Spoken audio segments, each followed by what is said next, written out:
Okay po mga ka-farmers, good morning po. Welcome back nga po pala sa aking YouTube channel. Ito kami ngayon. Ito yung harvester namin.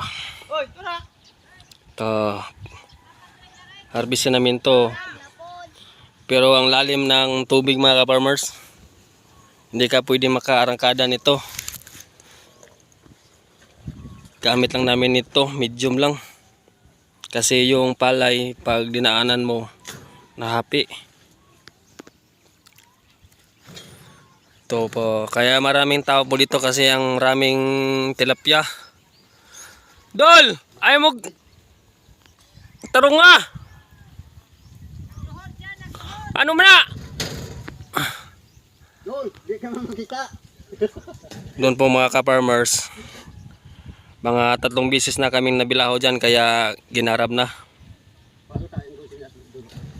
Malalim po yung part na nandun eh. Kasi bahay po yan ng kalabaw.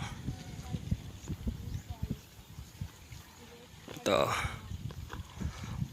Isa lang pong gamit naming bagger kasi mahina naman yung takbo namin. Dol! Ano Dol?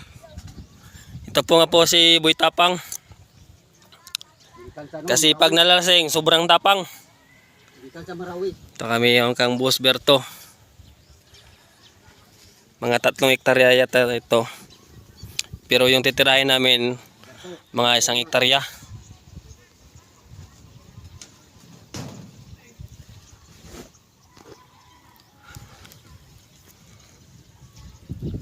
Dul! Sino nga pong walang jowa dyan? Meron kaming body nito. Siya po yung may-ari nito ng palay. Boss Bert! Boy Iro.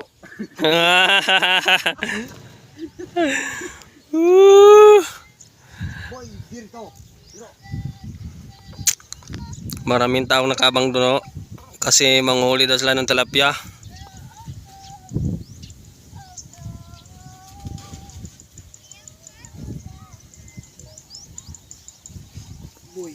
Boy. Tapang.